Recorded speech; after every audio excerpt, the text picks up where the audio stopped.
Check. All right, you guys get the idea. This is a new track that's not quite out yet, but it's on pre-order. This is titled Live Your Life, which is a track by me, all produced by me. Talkbox is me. This is on my new label called Fusion Groove, which is, I guess, an imprint of Boom Boom Music. There's not much of a trail of Boom Boom Music on the internet since the distros didn't really want to give my previous label that chance, so now we're under the umbrella of being Fusion Groove Recording. And there's not much of a story, I'd say, behind making this track, really. It was more of a thing that I just came and sat in my chair, came to my studio, and it was like being a painter dealing with a blank canvas, and just start throwing paint at the freaking canvas, and just to see what would happen. And this is what came up with it. Everything is pretty much like internally made in the box with synthesizers, except for the talk box, which is basically I use like a synthesizer.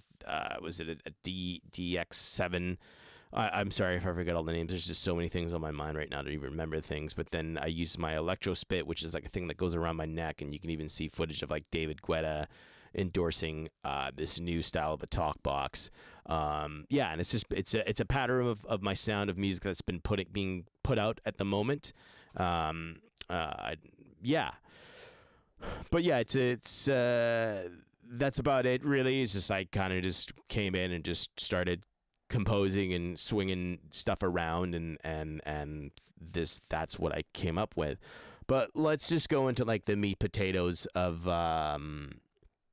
how everything is like done in general of the track. And I composed this track around like February of this year, it seems like, or sorry, February of 2023. And then it was completed like within a couple of months later. Probably because of working in film and TV, I only have so much time on my hands to like do music, but somehow keep up with things and just keep things scheduled to make it look like I'm totally busy all the time. So whatever I'm really showing you guys, if you're like a beginner producer or any of that type of stuff, I wouldn't say what I'm doing is right or wrong, but it's more just of an outcome. And it seems people are, they resonate with it, and that's what matters. So I feel like there's just rules that are broken and rules that aren't. But I'm basically like a hybrid setup, which is just a little bit of analog and mostly digital. But what is on the master channel is basically here is I'm making like a filter only with the side signals, and what seems to happen is that if you really check things out, bass really starts to take up a lot of room in your mix, and this is why it's done. It's been advised that some people, it shouldn't be done, but doing this does help. If you kind of like listen, you can hear all the bass starting to leak in, versus that doesn't. It just really gives more room for things on the high end to breathe out. You probably are taking a bit away of attack in general of your bass a little, which is more of like the higher end of things. But I mean, you really need to make things breathe, and that's just what I do. Some people might think it's wrong what I'm doing, but whatever. Then we use Safara. I'm just using like a plugin that's a preset of 3D, which definitely helps to make things 3D. listening on headphones, you're not going to really hear. If you're listening on headphones, you might hear it, but you're not going to listen. You're not going to hear this on a phone. If you're in your studio, it's probably better to be watching this, but like you can really hear like this open up. The highs open up, right? The highs just become more prominent, and all of a sudden almost put like this tower on the low end. You can really hear that stereo spread of things. It's like just drawing in the shadows of a picture. Then here we have the magma, which is harmonic distortion, which is just bringing in like the beauty, and the beast, which is, this is just, I love this plugin. It sounds effing great, and it really just like beefs things up. And then Bass Room to like correct all my my amateur mixing problems. You like to do what is alright. Live your life. You can really tell, like, there's just like, after disabling Bass Room and Mix Room, that there's this discrepancy of like it being less bright, and some of the things that are clashing aren't really clashing anymore. You like to do what is alright. Live your life. So like certain elements have come a lot more forward because of just the EQing in general of what Bass Room has done. And I'm not saying this is like an AI plugin, but basically you just put it over your mix and it'll just start correcting your mix, and you kind of pick like, it's like having like an engineer kind of correct, an experienced engineer correct your like your faults of your mix. You know, if you can do this all without using this plugin, you're probably going to get a better result. But for something that I just like to work at speed, and I don't want to go back and forth with my car to check how the low end's translating and high end, then I just use this because it's just quick. I don't want to deal with going back and forth in my car over and over again. So it fends the results of doing things faster, as we just live in a lifestyle of doing things fast. It's just sad in a way, but yeah, it's just the way things are. So you just kind of pick like a preset of like Dance Pop Guru, and I picked Dance Pop Guru mainly because you listen to a lot of commercial dance music records. They're mixed quite well and stuff. And, you know, there's just more money put behind them with consoles and all that other stuff and blah, blah, blah, blah. I never really use these presets, mainly because I've tested them out before, and sometimes they just have, like, a little too much low end. I like more of, like, a balanced sound that just kind of hits the speakers through. And, you know, just everything just vibrates great. We can go on to, like, what I've done with the kick. Now I'm using a plugin called Fusser from before. I mean, now. Before I wasn't. I have to like print out like what I'm doing to the kick drum, or like certain things need to be committed and printed because of the latency with the computer of like coincide it telling the computer what to do. So it's like it just makes a what do they call it? It's just more of like it's skipping. I don't know. Sample rate. That's what I was trying to get at. So it's like the sample rate gets screwed up because of a plugin I'm using, and the processing power gets screwed up. So I have to like print what I'm doing in order to like side change things properly. But like really what I'm doing on the kick here is just subtractive mixing and just taking a couple of, not even that much really. I think I probably did it with the previous channel. I took out some other stuff, but this one's just kind of like side chaining the bass at this frequency, so things just like breathe easier with the bass. I can pretty much just show the example of just it. Right here. So like basically the bass is not really leveled with the kick as much as it was, versus now it's like you can hear like a really sweet balance with it enabled and disabled. I'm using a plugin Fusser now, so like it only just takes like one plugin and it lines it up, puts it in, and you just kind of move it around, and it'll do like the same thing as what you're doing in FabFilter.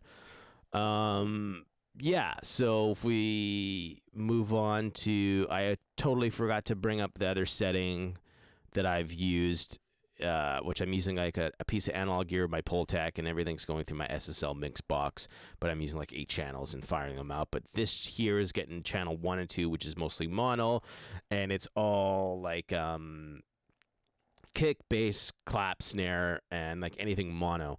Yeah, so I'm just boosting 2 dB, 800 kilohertz, boosting down 1K, and it's just like it's just kind of like teeter-tottering. So it's like I boost, and then like this is like the flat area, and it just kind of like does this and just makes it like a smoother curve on the low end and stuff like that. And I can even like kind of pull up an example of the insert and show you guys. And then I'm just going 3 dB in this area, and then like I'm doing kind of like the same thing with like the higher end of stuff, but more in the 3 kilohertz, which is a frequency that we can hear a lot. It's quite prominent to the ear, and it could be an annoying frequency if things aren't hitting right there. And then I'm taming it down at 4K to more teeter-tot it, but I'm like almost keeping the harshness there with the 3K, because it's just like it's a prominent frequency to have. I'll even demonstrate it here, just how things kind of like punch in. So this is with it, and you can almost hear like it's this little bit of like low end that's like not as hitting.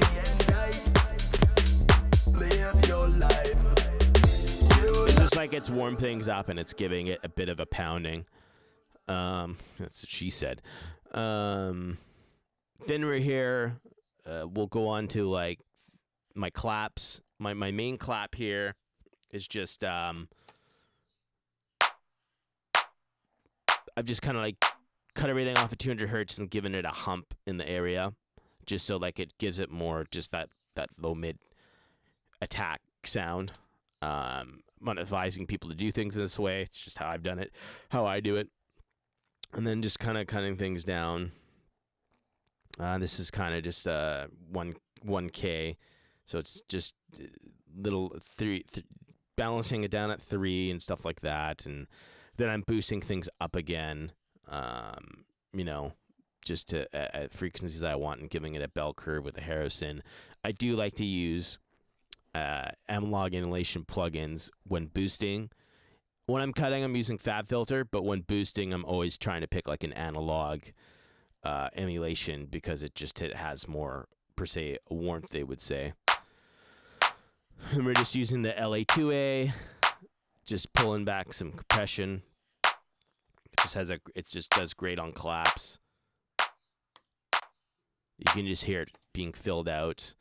And then I'm pretty much doing stuff on the same, not doing much with the off-time claps here, and more than just boosting stuff. I'm surprised that I'm doing subtractive mixing, but it is what it is, and it seems to work, and it's kind of the same thing I did here, just more like cutting things off and humping it, and then boosting things up, and giving it the LA2A. And I'm pretty sure, yeah, all of them have like their own setting as I'm going through them, just to kind of get like more flavor and stuff. And then on with the hi-hat, just really subtractive mixing and not boosting anything, because the hi-hat's, like, think of it, it's called a hi-hat. It's already got high end on it, and it just doesn't need anything. And then just basically taking out, I wasn't taking out anything, just basically giving it more of a stereo image. I do have it panned like 30% within the mix. So if you look at like a stereo, just think of like when you're mixing, that you're like, this is like a circle, and it's like, okay, your mono, and then the hi-hat sits here, and so and so and so and so, and instruments go more and more and more. Yeah, so as moving on, then we have like a closed hat, kind of doing the same stuff. Nothing fancy, but just panning it more at 35 within it. So it's like the hi-hats are here and your close hats are here. So it's just giving it maybe a little more image and painting the picture of the sound. Then we have the rides that are panned at 40, and I'm doing basically the same stuff. Nothing extraordinary, just carving out certain things that are annoying. You can hear from here, like, to me, like, that just sounds better. I don't mix like this. I mix with everything in the picture, right? So when I'm mixing, I'm hearing everything that I'm doing, not just soloing it and then carving stuff. The best thing to do when mixing is just you have everything up and you start carving stuff because you're listening to everything up. If you're starting to carve stuff without it, then you're not making great mix decisions. And then we move like onto the snare. Here I'm just cutting stuff and then shoving it up with the Harrison. The Harrison is just I love using this plugin because of the Harrison had the Thriller record done on it, so it's just like it's a great sounding record, and just like I always think of like the snares and claps around the time of that record, and just they sound cool in that record. So I figure it's like, why not use it in dance music, because it's just a cool way of doing it. I don't know. Then we have the Distressor, just using like a preset like snare drum crack. You can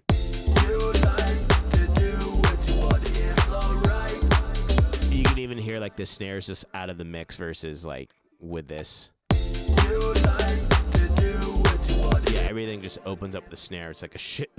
It's a lot of I'd say compression. Yeah, 6-to-1 is quite a bit. And then just like the input of it and attack and release and output. What's cool about this plugin, you can like nuke it and like, give it a dry, control the dry wet, which is nice.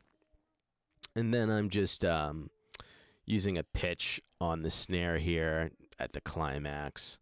Probably somewhere written around here, yeah. You can just hear it.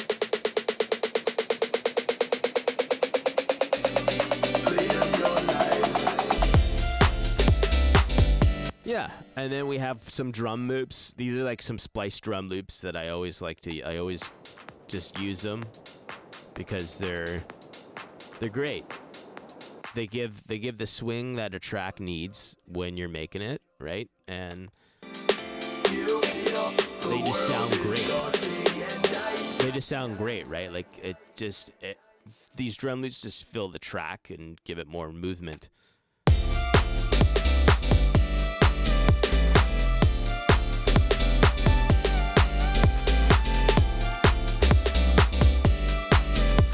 Like having that like percussionist that's there, that's like helping you bring up your track in your band when using the loops, or like I use the drum loops because it's like it gives just that groove. It's like mixing two records together. I always find like when you're mixing two records together, just like shit grooves and it feels like nice. So like that's why I add the drum loops. A lot of other producers do it. And, I can see, like, when collaborating with people, some don't do it, and that's good that they're not because they got groove to their record.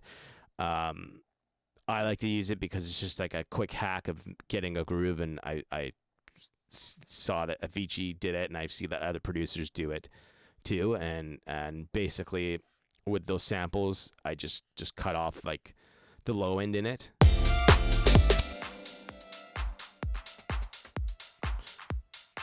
And really, it's like, it is giving more of a pillow to the kick, and it's like there's just this off thing that's there, right? Yeah, and it's just there, and it gives just like this groove. Everything that kind of stagnantly kind of goes off gives a nice little groove. I mean, you got to watch it when you're layering things, but yeah, or whatever. Then we have like a crash, typical, just right, and just carving stuff out, nothing special. Actually, it didn't look like I did anything. I think I was just controlling the gain, and maybe I might have printed it internally for processing needs. Then we have everything like a drum compression. They, as per se, New York compression. Just going through. Whoops. Fuck off. We have. Come on, you stupid thing. There we go. No, it's really not listening to me. There you go. So we have like a drum compression.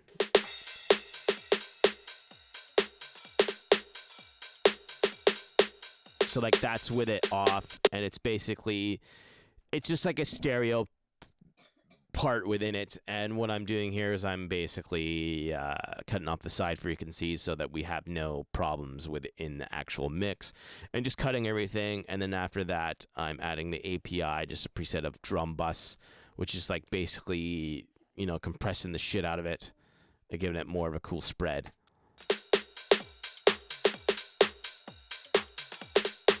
Let's go more like where everything's in. And you can really hear like it just starts to loosen up. When the compression's in, there's like a lot of more weight added with it. Then we move into, let's just do the intermittent compression is just basically, it's just all the instruments, including my synthesized vocal and all the reverb effects that are happening within the track, and it gets all boosted into this aux and has its own little style of New York compression, which is just another stereo part of the mix. So it's like I'm really just enhancing things and turning it up under the mix.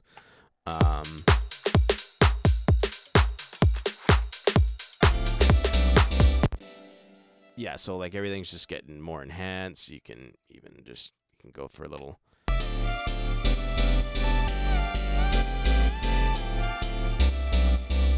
Right. Just makes, it gives it a way more, just everything sounds a little wider, right? And then this must be like plugins, like giving off, I don't know what's happening here, but it's probably like plugins giving off some artificial freaking analog sound that are coming from the plugins. Or either it's, maybe it's my analog gear just making noise, but whatever, everything works. So yeah, just doing the same thing here as I'm doing with that, and then compressing it with an expensive per se Neve compressor. Nothing crazy in the ratio of doing things. You can see it's like a 1.5 ratio with a gain and gaining up the compressor. Kind of like a, I guess I would say, so which fastest attack threshold. Yeah, and that's pretty much it. Like, just really.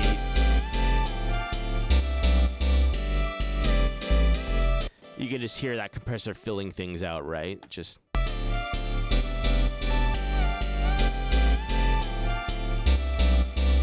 I really hear like the piano coming out more a lot, and you can just hear like the pan that exists within the piano. I mean, this is all like, they're all digital pans. Like everything goes out to the SSL, and it's like a hard stereo pan. I really can't wait to get like a summing mixer that has like 16 channels, and then I can give things more like a very hard. The image of it just sounds better. It enhances the quality. You don't need it, but it's a cool toy to have, but it's not needed. And then we're just using the side chain with the LFO tool. Let's just get everything back in. Right, so everything's just getting like side chained up, right? You can even hear it. And it's just to make room for the kick, so the kick just slams harder in the mix, right? Because it just doesn't sound as great with being side chain.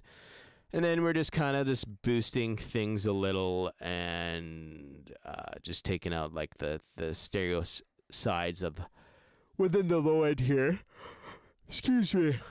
Even though it's pan mono already, it can probably end up leaking a bit of like a stereo with image within it, but it is pan mono even within that. But like I said, I demonstrated at the start of the video of why it's used on the mix already. It's just more of me just making sure I've I'm protecting that low end, and just everything. The low end is just like from all the way from 20 hertz to per se like the 200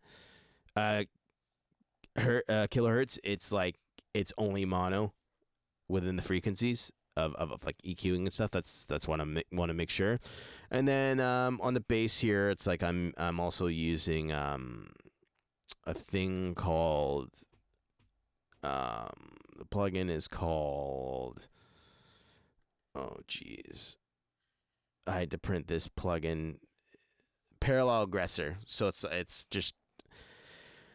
it's basically kind of like the Parallel Aggressor is a bit like a saturation plugin, and it just works great, and that's what I use on it. Yeah, I don't really do. I just do EQ in that, and then like a plugin that takes away some of the field again, like that stereo field that lives within the 20 hertz to 200 kilohertz end. And then we move on to piano. All my stuff has the LFL tool just so that the kick can breathe better, and it turns it down every time the kick hits. But yeah, the electric piano here is right here. And this is an M1. I think I use like a Serum or either like a Juno bass on this track.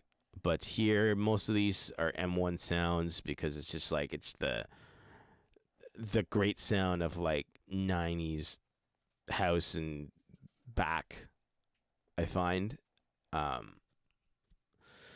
Early 90s and, you know, the 80s and stuff, like the mid 80s, whatever. But like, yeah, the M1 keyboard is used. I use it quite a bit, and I just love the sound of it. Sure, a lot of people do. It's just like a staple of dance music, of the classic like house sound. Yeah, so I'm just using like a kind of like a Rhodes style keyboard and boosting things. Then using an Aural Exciter. You can just hear it being buried without it, versus it enhances like all the high end and excites it. I really don't know what this thing actually is. It's kind of like a saturator, I guess. I've never known what it actually does. I've had chats with some experienced engineers, and they just don't really have answers of what it's actually doing. I don't know what it does, but whatever it's doing, it's great, and people use it on stuff. If there's someone in the comments that actually want to say about how it's used, then great. It would be great to know. But yeah, I just kind of just put like piano setting, and then I start adjusting how I want it, and take out like the hum, because I hate emulation hums and plugins because they sound like crap. But yeah, then I just kind of compress things a little.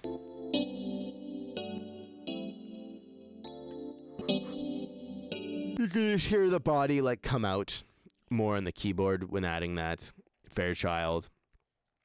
Then it's just like the same. We all know what that's doing. Just kind of cutting things out on the piano now, right? The piano is basically a meat and potatoes thing of the track. That's more with the filter happening, but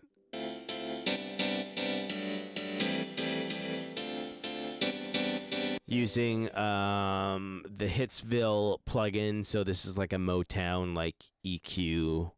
This is like a UED plugin. So this was used on a lot of Motown records, and I think it just has like a great characteristic when you're boosting things. And I'm really just boosting 320 in the low mids to bring more body to the piano, and then just going 2,000 kilohertz to bring out the high mids.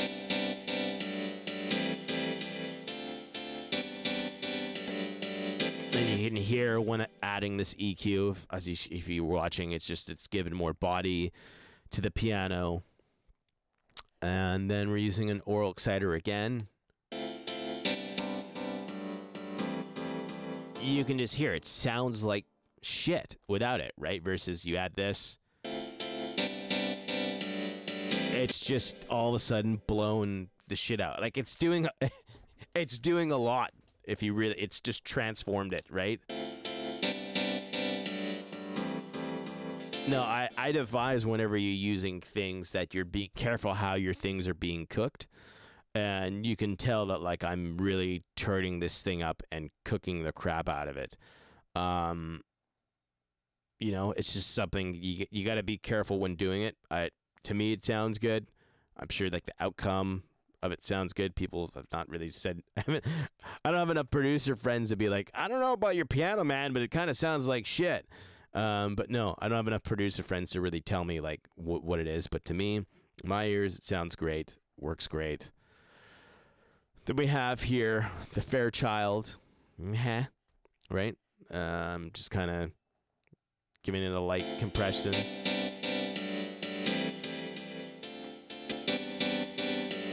Really, when I open this plugin up, I keep their input, I think, like the same.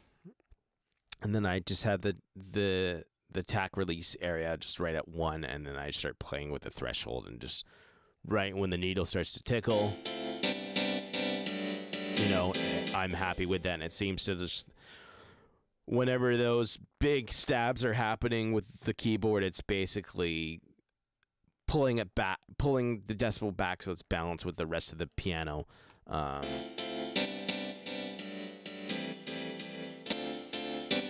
Right, but also we're turning things up with the compressor. As you can see, it's all of a sudden gotten louder, right? And then LFO, kind of here. This is like the melody, right? And I'm not doing much, but kind of boosting things.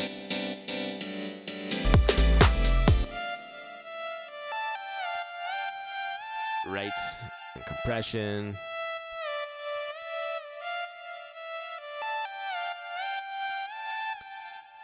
Just so it's giving it more character, right? Yep. We have the strings. Just add an LFO tool, just so we're making the kick breathe better, right? As usual.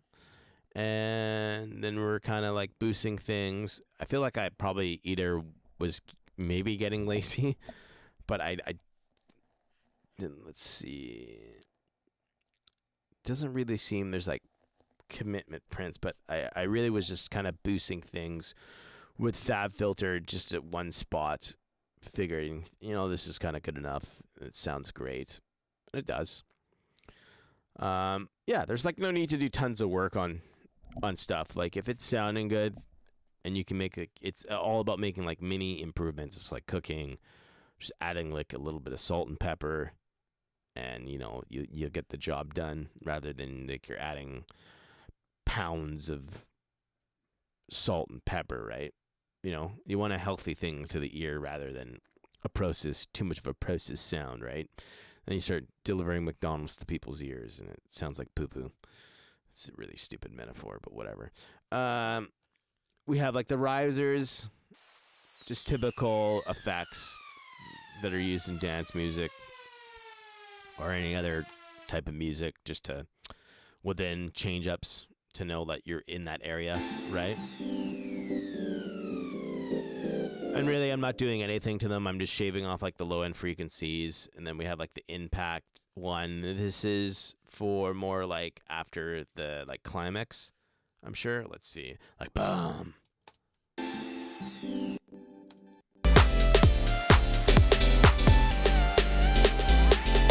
That's the wrong one, but that's yeah, I was talking about this one. The impact here, this is like, where is this? I guess this is like after everything hits. Okay, that's like kind of like the cool just effect. Okay, we're in to the new mix. See, if you're a DJ, you'd be mixing the record in there around that time. But yeah, I'm just kind of just shaving off low end. That's probably grumbly in there. Let's see. Does not seem to be.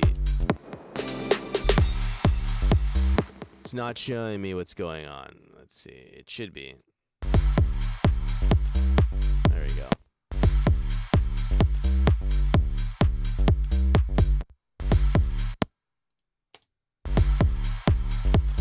So there's not much garbage there, but you can kind of just see it like around here that it's lingering in the low end. So it's really just cleaning stuff up to make it cleaner. Then we have like another effect, and then we have like the impact, like boom, right? And that's just there to just kind of like give it a little more like thump. Versus when you have it there, it's just giving it like a boom, right? Like it boom, boom. It's just giving it more just like when we've hit it, and it's like you can kind of just feel the climax. Just like you want to feel that punch in the face when you're hitting that climax, like, right? You're like, yeah. So like that's just like this is like from the Inventions packs that I used to buy back in the day. I haven't really checked on like that company that much, but like they're a company. They're actually out in Langley, which they're in BC, like me. But yeah, from what I know, that's where they were located before. But yeah, I don't really use their sample packs as much as I used to since like Splice has come around. But their stuff is still cool, and there's a lot of people in dance music that are still using their stuff. Yeah, and then we're just kind of curving out like the low end stuff that shouldn't be there within the signal, right? And you can just it helps, right? And then I'm carving off like the 20 hertz there. Should have done 25, but you know, whatever, it's fine. Then we have like the vocals. You like to do what you want, it's alright. So we're kind of just like shaving off 225 and kind of like boosting like just some low end stuff that's just annoying. Then we compressed. I'm pretty sure before, and all the vocals was recorded on this mic here. I should have used like a popper stopper to help block out that, because I think I had to like use a lot of like the de-essing within the Sheps area. But yeah, I'm pretty sure that, yeah, you know, I pre-cooked it before going into this, and I don't remember what I did because I didn't save the settings of like the top box. I kind of just do whatever and what I like, which I probably should keep like a certain setting because then it'll make things a little more consistent within the tracks and being like, oh man, it's like that talk box sound that Cardano does, right?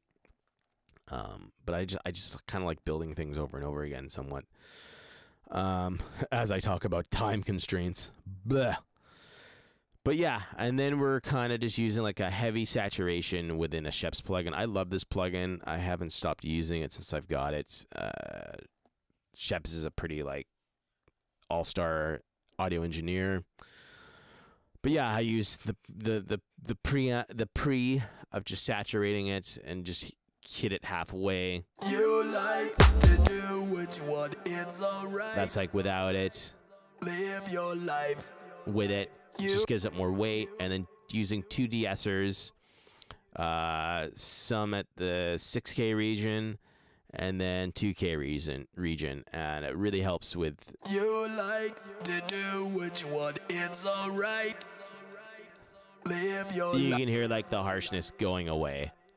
In general, you know, with things like this, when dealing with like doing the de-essing, I usually solo because I can like I know it's harsh already, and I want to catch like the harsh stuff already because it really is prominent. You like to do what you want. I don't know if you're gonna hear it with this, but like.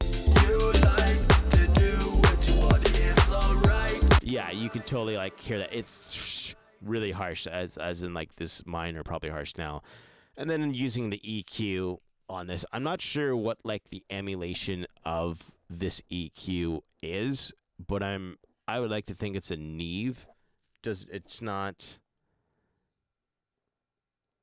There's like bells, like this is Neve usually does like broad things like this, like shelves and stuff, and then yeah, and then it does like bells. I don't know if they're like this is a pretty extreme, but I know that Sheps did mix on a Neve before, and now he does everything in the box.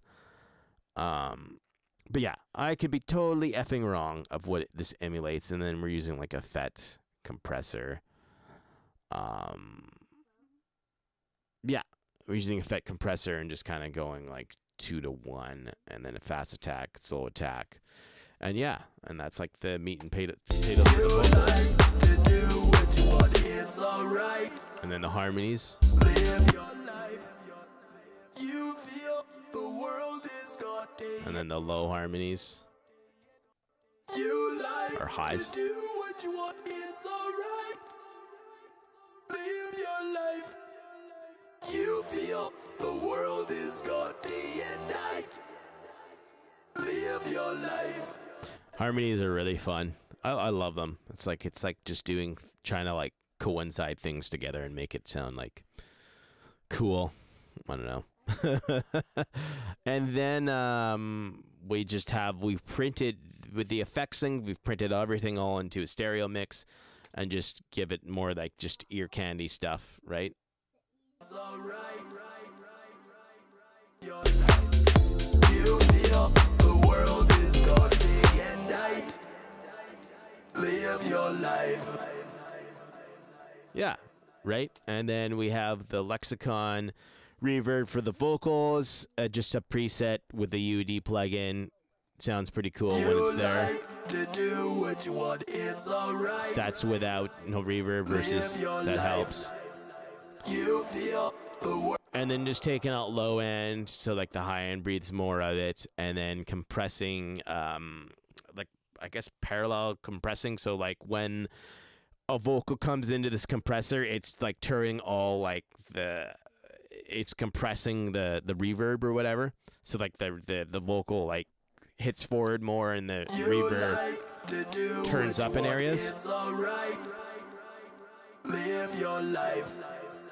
You feel the world is. You can pretty much hear like the vocal come more forward through the reverb, and then like the reverb kind of like, I guess, compressing the effects getting pressed down by like the actual like lead and stuff. It's I hope I'm explaining this right, but yeah, I'm basically doing like a parallel compression with the verb. So every time the verb's just sitting there and the vocal comes in, it'll like turn down the verb and let like the actual dry vocal come out more, but like still You like. keep things at a nice fashion.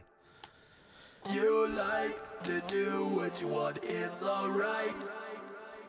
Live your life. You feel the world. And it just sounds round to me doing that. And then we have just like some delay, 1 second delay. You like to do what you want, it's alright. Live your life. You feel Right. the world is got day and night. Live your life. And then we're just basically doing like the same thing of kind of like doing a side chain compression with the delay, so it just makes that vocal breathe more. Then we have like a vocal push, saturating the crap out of it. You like to do what you want, it's alright. Live your life. Yeah, and that just kind of just gives it more weight. And then what am I doing? What is this plugin here?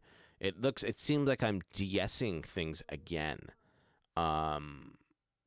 around the 6 kilohertz area. So I guess it probably gets pretty harsh. You like to do what you want, it's alright. Yeah, so like I guess what I'm doing is I'm trying to like peel the S's back, and it just seems like that's where they were living when doing that. Kind of find that hard to believe, but I guess yeah, sure. But that's just the what I picked. And then just using like an RMX for the piano. I'm surprised I didn't really do like another. I usually tend to like to do this kind of like the side chain with the reverb on the piano. I like to do a side chain thing on the piano. How long are we at this video? Okay, we're at 40 minutes. Cool. You will even hear. It will even show.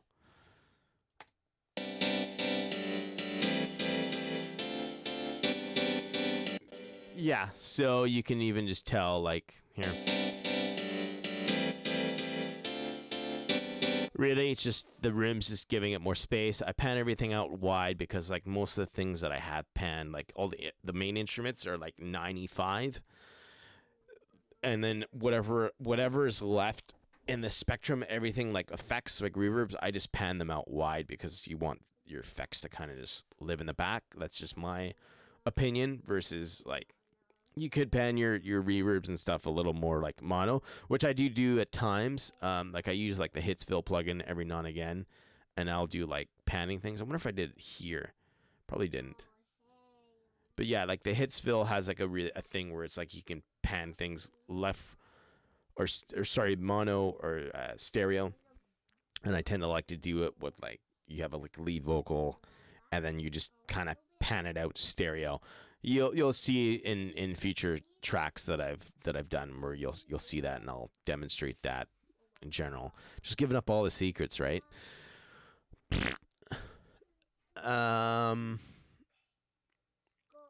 So yeah, and then just a delay on the piano because it just the 1/8 just gives it a really cool.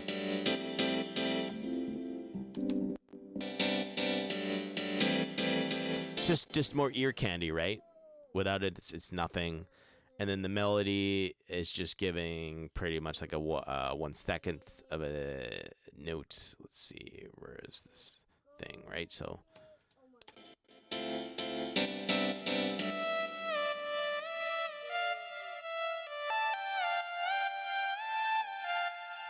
And yeah, it's just like giving it a tail in general in case I cut off waveforms and it's just not there, but it just gives it a little more like character because it's already panned a certain way within the mix. You can even see here. Shimak Minimak. Yeah, you can even see here it's like I pan this 73%, even like the pianos are 51, but yet their effects are at 100 just panned out in the back. Right? And then if you're hearing weird noises, these are my kids in the background. Hey, shush, shush, shush. And then we have just like a pure reverb plate for like the kind of Rhodes sounding M1 piano. Let's see, where are we?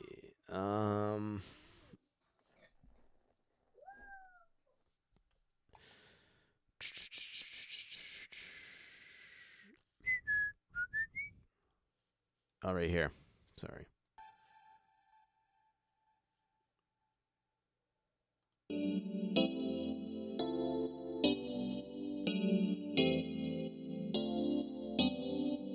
So really, it's just kind of filled stuff out. Huge studio plate, right? It's kind of just like boring versus it being filled, right? And like I said, I'm kind of surprised I didn't really use like the sidechain method with it, but I guess I felt it didn't need it. Different songs have different things. And then even the delay just gives it more, and I'm ping-ponging it, so it's like there's only like one effect on the other side and the other, so it'll go right, so it just gives more ear candy. And then another verb mix. This is probably verb mix. What am I doing here?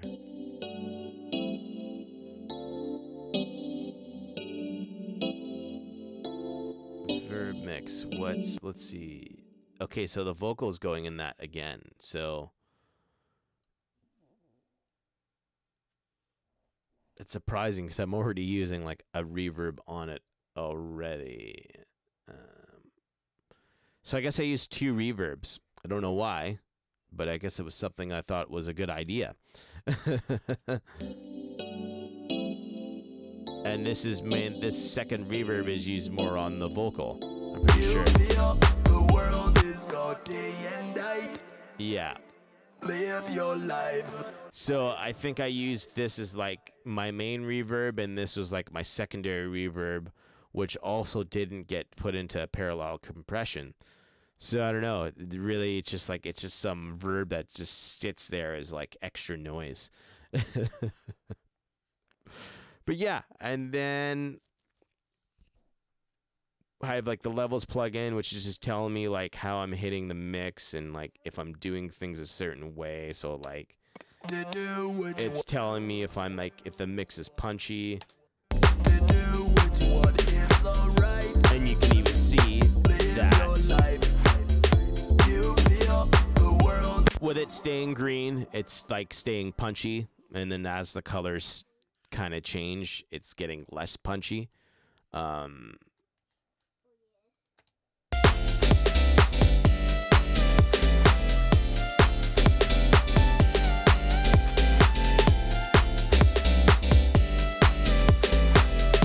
Yeah, this is just put on the mix, and then I have it on my screen over there to like know that like if I'm doing the right thing. And usually I like having it on punchy because I want my mixes to punch rather than either loud or dynamic. And if you're when I find when you're using this plugin, if everything's green at punchy, then everything will stay green at loud and dynamic and balance. You definitely like to have dynamics within your mix, and this plugin will start turning red in certain areas around here when it starts sounding like, or that it's just not appealing to the result it's trying to hear for you or whatever. Then I'm just using tone control.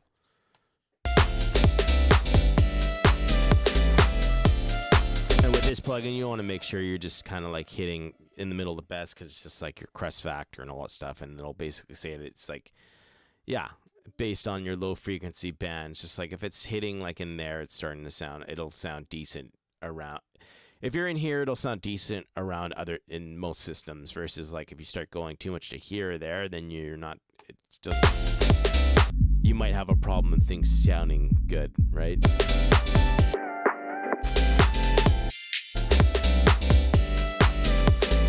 I'm not sure if that's a perfect smiley face, but I don't know. The track sounds good, and the mastering engineer had kind of corrected things from what I've done, and then I'm just it's just another analyzer that I'm using, and then we're using like an infinite plugin on the climaxes, because this plugin's like just quicker to do effects on like climaxes and areas, and you can even hear here. Live your life. Live your life. You feel the world is going at night. Live your life. Yeah. So like that's about it really of like this video. Yeah, I'm happy that if you've made it this far, yeah, don't forget to like and subscribe. And it's the buttons somewhere on the channel, and yeah, please pre-save the single,